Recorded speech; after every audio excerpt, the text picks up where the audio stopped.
Thank you for tuning in to the Clay Edwards Show on the Save JXN, Save Jackson YouTube channel.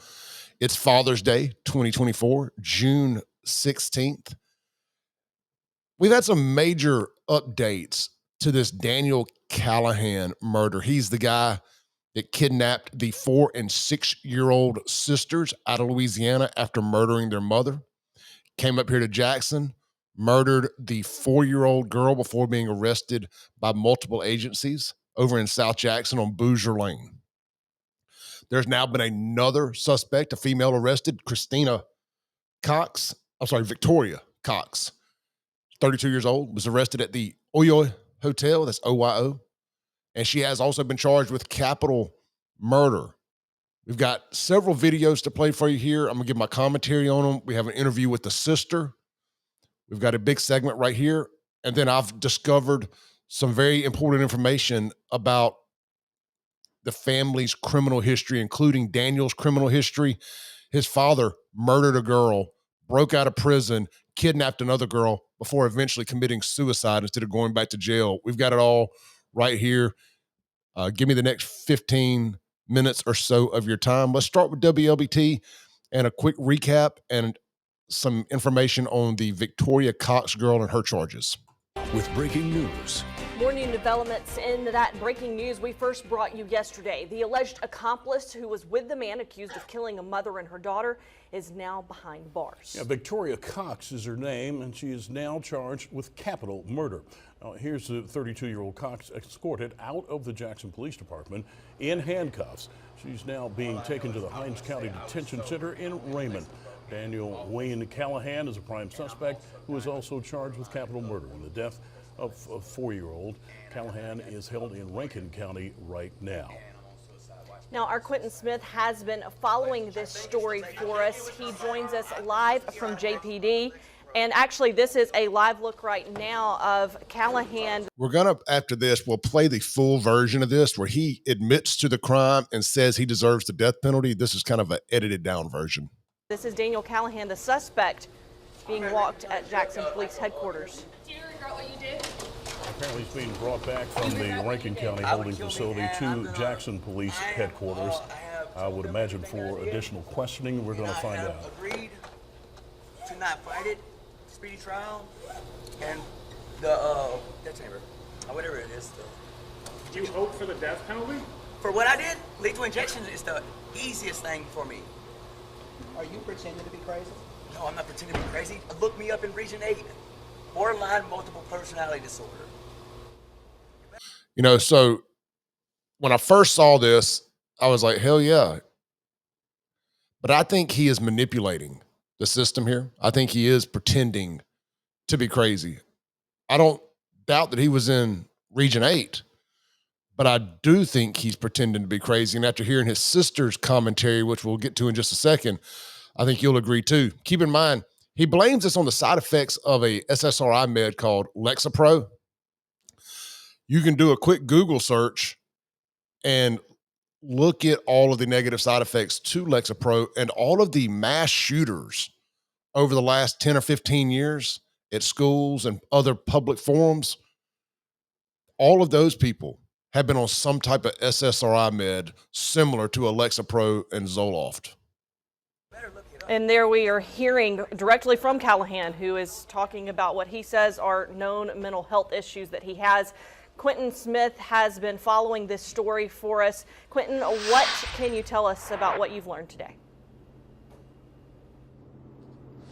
Well, Courtney, and a lot is happening. This is a developing story, as you just saw there. Daniel Callihan leaving out the Jackson Police Department in handcuffs. He's now being charged with sexual battery and capital murder. But before he was escorted out of the Jackson Police Department, his alleged accomplice, Victoria Cox, she also left here during her perp walk. She's being charged with capital murder. Now, at this time, police are not revealing how Cox is connected to these crimes, only revealing that she was with Callihan, when everything took place. She was arrested today at the Oyo Hotel just off of I-55 South. Now let's walk you through how we all got to this point. This all dates back to yesterday. Things started one state over in Louisiana. That's when Callie Brunett was found brutally murdered in Loranger, Louisiana, Thursday morning, which is roughly 2 hours away. Now, Police Chief Joseph Wade, he says Callihan is accused of murdering Brunett and then kidnapping her two daughters, bringing them to Mississippi. So I heard from a source down there in Louisiana that he slit the mother's Achilles so she couldn't run and tortured her for quite a while before kidnapping the girls and coming up here to Mississippi. One of them being dead, 4-year-old Jalie Brunett. Chief Wade says both Callihan and Cox will be held accountable for their actions.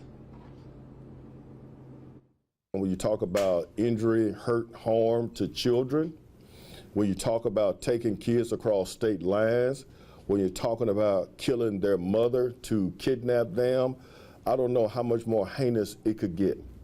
What I saw with my own eyes yesterday, I don't know how much worse it could get. But we're going to hold her accountable and hold him accountable for these horrific acts that they committed here in the city of Jackson. Now, y'all take a second to say a prayer for law enforcement here on this Father's Day. The stuff that they have to see.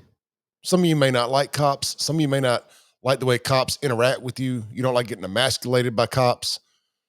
But think about the things that they have to see day to day on the job that they can't unsee that stuff. Just a little food for thought there. And back out here live, as you just heard, Daniel Callihan, he admitted to killing 4-year-old Erin Brunett. He says he thinks he deserves the death penalty. But of course, we will continue to follow this developing story and bring you more details as they become available. But again, as of right now, Daniel Callihan is being charged with sexual battery and capital murder. I want you to hear that. He'd be in charge of sexual battery now.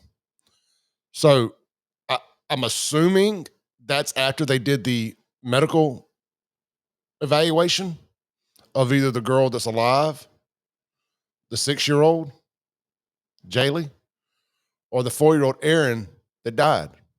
And presumably the mother as well.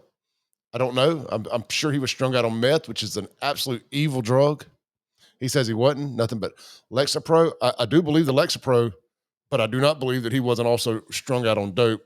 Let's let them finish up real quick. Admitted to the capital murder, and his alleged accomplice, Victoria Cox, she's being charged with capital murder as well. We're going to send it back to you in the studio, but here, live outside JPD headquarters, Quentin Smith, 3 on your side.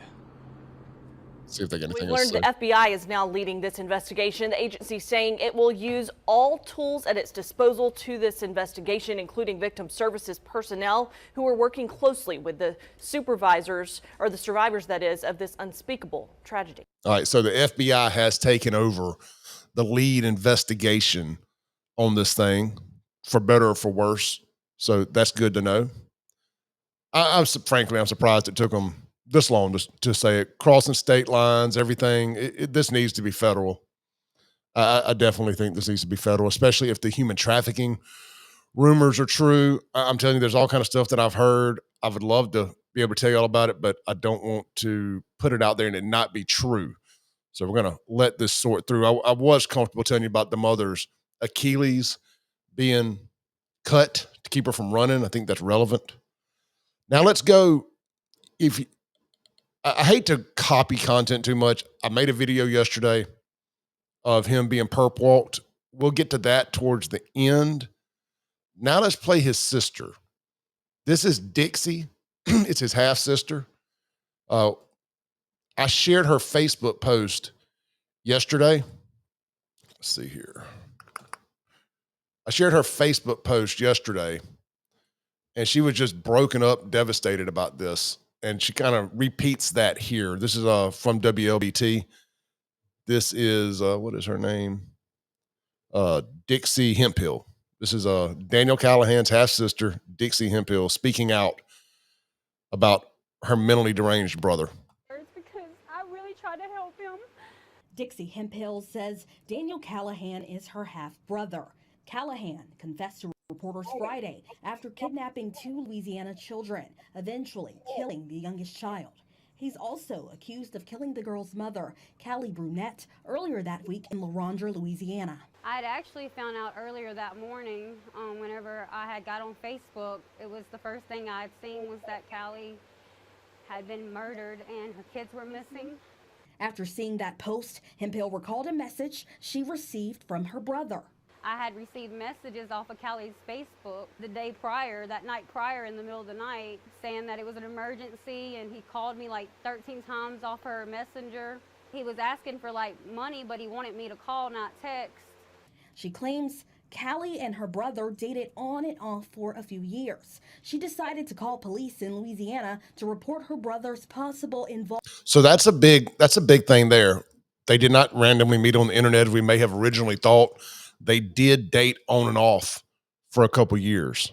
I picked up the phone and I called Tanchbaho, and I said, I need to speak to the sheriff, nobody else but the sheriff. And she said, what for, ma'am? And I said, because I think I know what happened to Callie, and I think I know where her kids are. And Phil says, now what she's saying, she called the Tanchbaho Sheriff's Department down there in Louisiana and said she would only speak to the sheriff just in case she couldn't quite understand what she was saying there, because Tanchbaho is not how I would have pronounced that. And here he is being drug out of the ditch over there in South Jackson. She's not surprised by Callihan's actions because her family tried to warn authorities. I just think that this all could have been prevented if they would have listened to us 2 years ago. Here in Lincoln County, I want that to be known. Hemphill believes this behavior stemmed from their mother's abuse. Now, pay attention to what she says right here, because we're going to have a greater lesson in this video today about parenting, lack of fathers in the homes, mothers who are strung out on dope, and just allowing your kids to raise themselves, and about the kind of people you bring around your children. The situation that we grew up with didn't help none of us, honestly. She was man to man, drugs to drugs. We watched men do things to her just because she owed them money. They did things to us. Look me up. She's saying that she's suggesting that they were assaulted by the men that her mother had in and out of the home. And these are the long-term effects of that type of behavior and growing up in that type of environment. In Region 8, borderline multiple personality disorder. She says her brother was doing what he does best in that moment, being a master manipulator. He would have slept just fine doing what he did to that baby and her mom, and possibly the other baby that he was going to do it to. He would have slept fine. He thought he was going to get away with it. All right. So one more video here just to refresh y'all's memory of how batshit crazy this guy is. Here's his perp walk. Here's his perp walk out of the jail down there in Jackson as they're getting ready to transport him back to Rankin County. I believe this was Friday afternoon. Here we go. I would like to. Unfortunately, on Lexapro, sober, no drugs in my system. I did. Why did you kill the 3-year-old girl? I have no reason for what I did. All I know is I want to say I was sober and only on Lexapro and off Lexapro, and I'm also diagnosed with borderline with multiple personality disorder, and I have not got to talk to a lawyer, and I'm on suicide watch, but I'm not suicidal. But I think it was the side effects of the Lexapro. Did you kill her mom? I'm at Rankin County Jail. Got like a interview. Do you regret what you did? Do you regret what you did? I would kill me, and I have told them everything that I did, and I have agreed to not fight it, speedy trial, and the death chamber, whatever it is. Do you hope for the death penalty? For what I did, lethal injection is the easiest thing for me. Are you pretending to be crazy? No, I'm not pretending to be crazy. Look me up in Region 8, borderline multiple personality disorder. All right, so let's talk about this real quick. obviously he's crazy, but is he the kind of crazy? Because let's just be honest, you kill a mom, you kill and sexually assault a 4-year-old, you kidnap another one, potentially sexually assault her. You're crazy. You're batshit crazy. Are you the kind of crazy that couldn't control what you were doing or know the difference in right and wrong? I don't think he's that kind of crazy. He knows the difference in right and wrong. His sister suggested just as much. He's a psychopath, not a mentally unstable individual, if that makes sense. And again, I'll go back. I think it's worth taking a deeper dive into that Lexapro conversation about this. But look, let's jump over here. And this is really where I wanted to start the damn story today, but just felt like we needed to give a bit of a history lesson for those who weren't familiar. This is from Unfiltered with Quran. And it says, it runs in the family. Man accused of kidnapping and killing has troubled history. Again, there's a picture of him being drug out of the ditch. It gives a quick little synopsis of what happened. And let's go into his criminal history. And then I can't wait here to tell you about his father.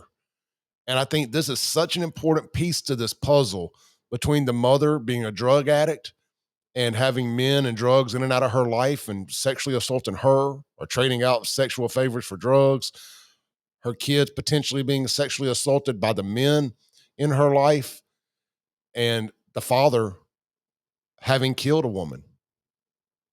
Here's the story. Criminal history of Daniel, 2009, simple burglary and theft. Unfiltered with Quran has learned that Callihan has a history of burglary. In 2009, he was convicted of 3 counts of simple burglary in Tangible Ho. All were felonies. Initially, he was on probation, but it was soon revoked, and he was sentenced to 5 years in prison. Around the same time, he was charged with introducing contraband into the prison. Reportedly, while in the Amit City Jail, another inmate gave him a Suboxone strip, so the charge was later rejected. Also, in 2009, Callihan was arrested for stealing something from his mother, but she later dropped the charges against him. Going back to 2006, improper telephone communication. In 2006, 3 years prior, Callihan was charged with improper telephone communications in Tangipahoa, a misdemeanor offense. Given the charge is 18 years old, few details were readily available into the charge. Okay, I see what it's saying. It's an 18-year-old charge for proper telephone communication. I wonder if that was with a minor. That's what it sounds like. Now, here is the part about the father. It says, in addition to the criminal history of Daniel Callihan, Unfiltered with Quran has learned that Callahan's father was also sentenced to 21 years in prison for manslaughter in the 1990s. And this story is crazy. Kelly Wayne Drott from Amit was serving a 21-year sentence for manslaughter in New Orleans for the death of 19-year-old Denham Springs woman, Rebecca Forbes. She was at the Italian festival in April 1990 when she met Kelly Drott at the festival. Kelly Drott is Callahan's father. She met Kelly Drott at the festival. That was the last time Forbes was seen alive. 3 weeks later, Forbes' decomposed body was found along the banks of a river in Tangipahoa Parish. Drott was questioned about it, but told detectives that he had last seen Forbes around 10 p.m. that night. However, police found blood spots in his car that matched Forbes' blood. It's why he was arrested, convicted, and sentenced to 21 years behind bars. Forbes' mother, Bootsy Forbes Furman, tells UWK, the recent arrest of Drott's son has brought back everything that happened to her baby girl 34 years ago. Quote, I'm the type of person that lives in this world that has no anger in my heart. There's no words to describe there's no words to describe what it is to have people like this do things that they do, because I grew up in a wonderful, wonderful home, and we don't know this kind of heartache until it happens to us personally. And then we don't know how to accept it and describe it to someone else, because I don't know what it is to have that kind of hurt in my heart to murder someone. I don't know what to say, said Forbes Furman. While serving time for Forbes' murder, a woman helped Drott escape from prison, Robin Duvall. During their escape, the duo kidnapped a 17-year-old from a convenience store at gunpoint before Drott shot Duvall in the face. I don't know if she died or not. Drott then took the teen and fled to Arkansas. The teen was reportedly forced to drive during a wild police chase before purposely crashing the car into a ditch. Drott reportedly shot himself before he could be arrested. He was flown to Memphis Hospital in critical condition, but died from his injuries. An investigator close to Callihan investigation told UWK that his troubled past runs in the family. That is insane. By the way, I can't believe our media hasn't picked up on that yet. I'm going to have to do a little bit more research on that. So let's just recap here. And this is just his dad. The daughter, his sister has a different dad. Same mom. Mom clearly has problems and terrible choice in men. The dad kidnapped or did something to a woman and murdered her. Him and another girl, a woman breaks him out of jail. They kidnap a 17-year-old girl from a gas station. He decides to shoot the woman in the face that committed the crime with him, that broke him out of jail. They then wreck. He shoots himself. He dies. So this is the father of one Daniel Callihan. Then Callihan is raised by a mother who has clear issues. And, we wonder, and the sister suggested that they were sexually assaulted by the men in her life. And we wonder how we get to this point. How can people be so evil? Well, I think the answer is pretty simple. Bad parenting plays a huge role. Trauma. Y'all know me, I'm not a big trauma guy. I don't get into the emotional baggage stuff a whole lot. I do know it exists, and I 100% believe it. I'm talking about it now. The trauma that you put kids through, that they carry throughout their life, manifest this type stuff into reality. Very sad situation unfolding here in central Mississippi and down in Louisiana with all of this stuff. Lots of rumors of human trafficking. I know some of it has been debunked because people are saying that those cages found at the house on Bouger Lanes, because it was a pet store. First off, it's illegal to have a pet store there, but that's neither here nor there. The zoning don't allow a retail store. I guess they sold snakes or something. I'm going to go with what the chief of police said of Jackson Police. I'm going to go with what Chief Wade said. He thinks it was human trafficking. There's some signs of it. There's also some rumors that there were cages, animal cages to put kids in down at the mother's home. So we're going to find out more about all this. Why was he at that home on Bouger Lane? How did he know that home was there? Who is he affiliated with that would be at that home? I'm hearing there's a ring of squatters over in that area. A friend of mine owns a business down in Byram, and a woman came by there and just kind of, I guess she was doing some business with him, and she asked him, had he seen, did he have any problems with crime and squatters or anything like that? And she told him, this was a month or so ago, that she had a house on Bouger Lane. It wasn't this house. It was another one, down the road from it a little bit. And so that, they were having serious problems with squatters in their home. And that basically JPD wouldn't do anything about it, but told them if they shot them, that they would just come clean it up in so many words. And now it appears that we have some squatters that are involved in this. A lot to unpack. What did the girl have to do with it? What did Victoria Cox have to do with this? Did she help kill Callie Brunett, the mother? Was she an accomplice in the death of the little girl, Erin? Some sick people out there in the world. I'm going to say, I've said this in one of my previous videos, and I'm going to say it now to end this Father's Day video and go spend some time with my family. Be careful who you allow in your circle. Be careful who you allow in your life. Be careful who you allow around your children first and foremost. Men, there's plenty of crazy women out there. Women, there's plenty of crazy men. Watch for red flags. Tune into the Clay Edwards Show tomorrow morning, 7 a.m. to 9 a.m. Men, real quick, it's Father's Day. I got the best present you can possibly give yourselves. I know it's difficult to transition to anything else after talking about that. But guys, how about getting your testosterone levels checked for free? Giving you free screenings at Men's Health in Mississippi. Are you suffering from fatigue, decreased muscle tone, lack of energy, low libido, that's your sex drive, brain fog, sleep disturbances, confidence? Text my name, CLAY, all caps, to 601-327-8550. They're going to get you hooked up with a free testosterone screening today. Y'all stay blessed. This has been the Clay Edwards Show.